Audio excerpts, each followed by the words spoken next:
Guys, Jack Dallas here. This is going to be a quick one. In the wake of the Oregon shooting, the gun control debate is back on our television screens. It's back in the mainstream culture. It's part of the conversation once again. And this is going to happen again and again and again. And the debate is going to be the same. And that's why you've seen me sort of hesitate to address on an individual basis a lot of the gun control issues because uh, I simply feel that the arguments are repetitive. Um, that being said, I would like to demonstrate my viewpoints at this time and sort of just make a quick video, uh, sort of showing where I come from on the gun control debate. Now, to me, this is a pretty simple issue. I think it has very little to do with the actual guns. I think it has almost everything to do with culture and mostly to do with prescription drugs. When you hear statements from the left talking about Europe having less gun violence because they have less guns, you also have to remember that their prescriptions, the level of drugs that are prescribed to their population, in other words, the percentage of people per capita that are on SSRIs, antidepressants, far lower than ours. So it's almost impossible to actually do a legitimate study comparing, say, North America to Europe because it's just a completely different control group. And Americans, by and large, are doped up to their eyeballs on drugs that cause psychopathic outbreaks, which is what most of these shootings are caused by. I would invite my friends on the left out there to please find me a shooter who was not on prescription drugs. I tried to do it before I made this video, and I simply couldn't find one. Whether it's the newer shooters like Adam Lanza or whether it's shootings going back decades, because a lot of people don't realize there were more school shootings decades ago than there are now. A lot of times, in fact, so far, every time that I can find, it's had to do with prescription drugs. But one of the biggest arguments out there that I'm really here to destroy is essentially people on the left stating that gun control policy cannot be enacted in the United States because of money coming from the NRA. Let's put that discussion to the test. So here I have a chart of annual lobbying by the NRA. This is for 2014, and you're going to see a chart of more than 1 year put up in comparison next, guys. Don't worry, I've got all this for you. So 2014 we're starting with because it's the last complete year. So total spent on lobbying, 3,360,000. That number might surprise a lot of people because of how small it is, but let's see how small it is in comparison. The other thing I wanted to point out here is obviously you have a party split overall favoring Republicans, over the last several years. But interestingly, if we look at midterm elections, there's times where the Democrats actually received more donations, in fact, consistently here from the NRA than Republicans. So sometimes, if you want to look at what's going on in Congress, the story can be a lot different than what you've been told, guys. Moving on here, if we rank lobbying dollars by sector, miscellaneous business comes in first. That's a bit murky because I suppose miscellaneous business could pertain to any sector of the economy. Moving down from there, you have health. Now, I'd like to get a bit more specific because health can cover a lot of things. We might be talking about things that have nothing to do with prescriptions, a lot of people are going to say. But that being said, notice where health is on this list compared to anything having to do with guns.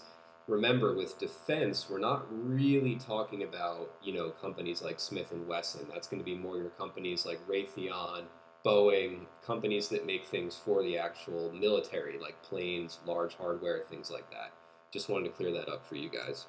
Moving on, if we look at a sector profile of lobbying, what we're going to see is that healthcare spending increases enormously, and obviously 2015 only trailing off because these numbers were last updated in April. So this is not a complete year. I'm sure it will be somewhere up here.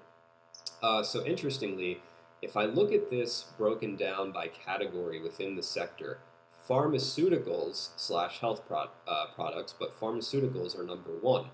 And not only are they number one, guys, but they're number one by a long shot. I mean, look at that. It's not even close. It's more than double the next category going down. Okay? So if I look at, they have here an industry profile. I thought this was interesting because now I can break it down even more and say, look at the individual companies.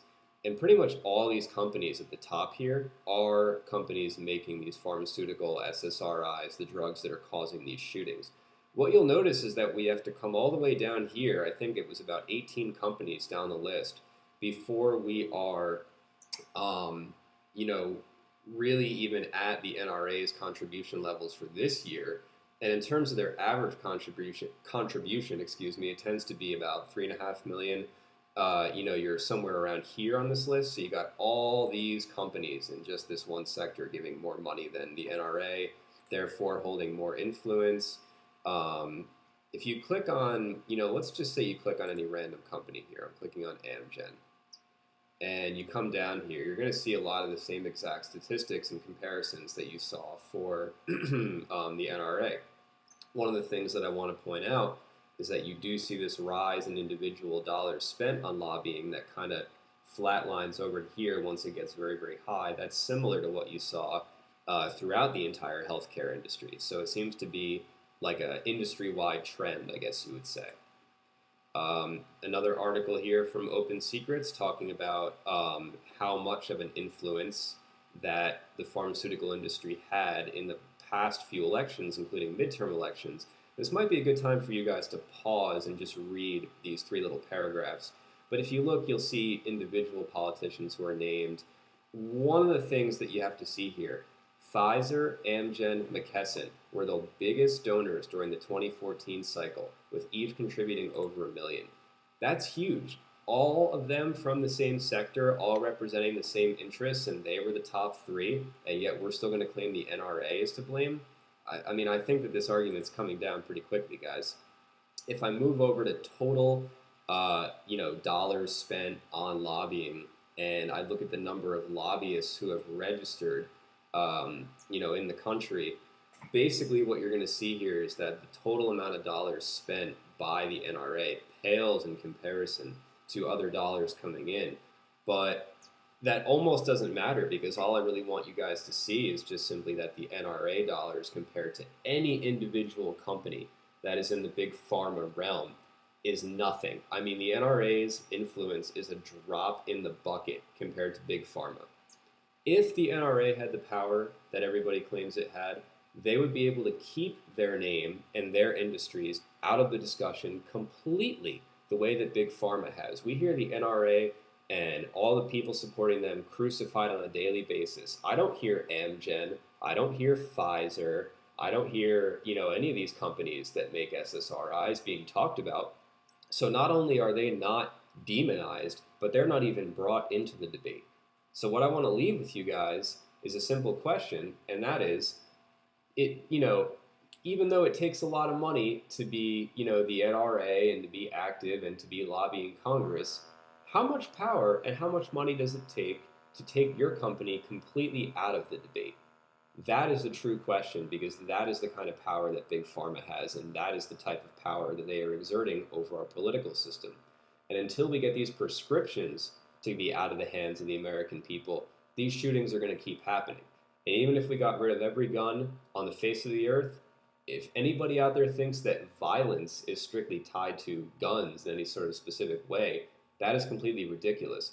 Violent tendencies are going to still come out of these people who are doped up to their eyeballs on SSRIs and antidepressants and every other thing.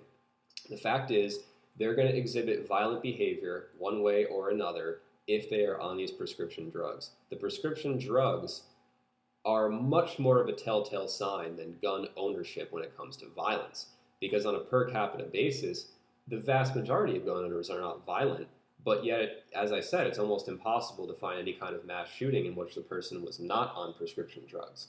So guys, what I'm suggesting is that I think we all want the same thing. I think that the people specifically on the left who are against me just back up for a second and realize that, guys, I don't want mass shootings to take place either. I want to save lives. I just happen to think that addressing the pharmaceutical lobby is a far more efficient and accurate way of addressing the actual violence and the actual issue.